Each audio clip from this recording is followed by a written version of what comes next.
Rome, Marco Vigorita strummed his ukulele and belted out 3 songs, his self-imposed limit, then stayed around to joke with the table of 4 finishing their lunch outside a restaurant in the bohemian neighborhood of Trastevere.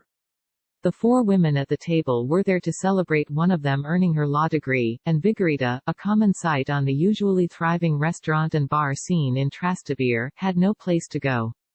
This, Vigorita said, tilting his head toward the restaurant, Da Enzo, this is what passes for tourism these days. The restaurant served fewer than a dozen diners that lunch shift, a far cry from normal circumstances when Da Enzo's mostly international clientele stand in line for a seat at the tiny eatery.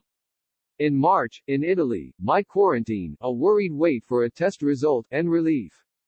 Rich in historical and cultural treasures such as the Colosseum, the Trevi Fountain and the Pantheon, and containing Vatican City within its borders, Italy's capital has been among the world's most prominent tourist destinations for centuries.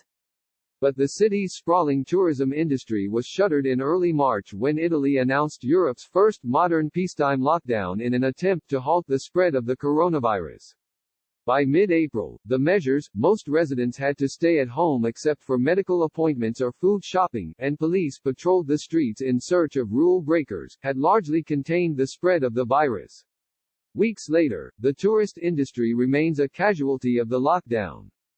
Italian officials hope that will start to change this week. Starting Wednesday, Italy will allow travelers from the 25 other members of the Schengen visa-free travel area that covers much of Europe to come to Italy with no restrictions. Few expect large numbers to arrive, at least at first. Rome, which is home to nearly 3 million permanent residents, is hardly a ghost town, but without clusters of tourists and traffic jams, it has become an unhurried place. On the ground in Europe, here's what France's lockdown was like: police checkpoints, fines, more. It looks like a throwback to another time. There are kids kicking a soccer ball between the pillars of the ancient portico of the Pantheon, dog walkers circling Piazza Navona's oval track, solitary pedestrians emerging from the shadows of majestic palaces, and tiny flowers sprouting through the cobblestones of Campo de' Fiori, whose name, which translates to Field of Flowers, until recently seemed ironic. Dario Franceschini, Minister of Culture and Tourism, said Italy, which hosted nearly 63 million foreign tourists last year, is unlikely to see many before next year, and it could be 2023 before the country's tourism sector recovers completely. Nearly half of all tourists who visit Italy pass through Rome, the country's top tourist city. According to Annunziata Berino, a contemporary history professor from Federico II University in Naples, the closest parallel to the situation is the period immediately after World War II. Italy struggled to emerge from the destruction of the war, she said. In the first years, things were tentative. Nobody had money to spend, and few could afford to travel far from home. There were no shops to cater to tourists. Menus weren't printed in different languages. People who came to the cities just did what the Italians did. Da Teo, another restaurant in Trastevere, makes that point. Catering mostly to locals, Da Teo has done better than many institutions as the lockdown rules are lifted. Teodoro Filippini, chef and co-owner of the restaurant, said he's had mixed results since reopening in May.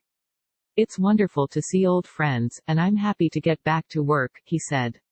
But we can't survive at this level indefinitely. Before the crisis, I might serve 120, 140 meals on a good night. The best night we've had since reopening, I think we prepared 60 or 65 meals. On a recent afternoon, Filippini scanned the dozen or so tables spread 6 feet apart. He said he knew at least one person at each table. It shows, he and his partner, Tiziana Mambrini, spent much of the lunch shift going from table to table, asking regulars how they survived the lockdown. One of them, Matt Carley, a tour guide originally from Canada but living in Rome, predicted that Roman businesses that rely on tourists are going to struggle. I think the few tourists that come are going to head to the countryside or the mountains or the beach, Carley said. It'll be a while before most visitors are going to want to spend their vacation in a big city. Those who do come can expect certain changes. Many restaurants use QR codes, so customers can decide on their meal via smartphone rather than passing a menu from table to table.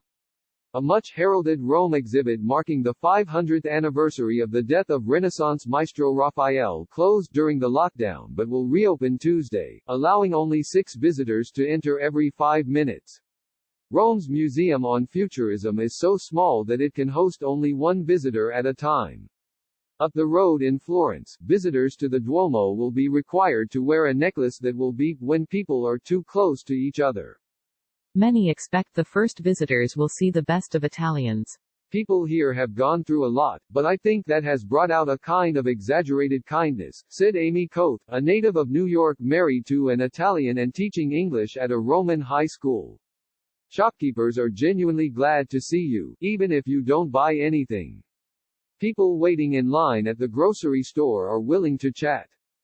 Vigorita, the strolling ukulele player, said, "The first weekend out playing at restaurants I didn't get tips from nearly as many people as normal.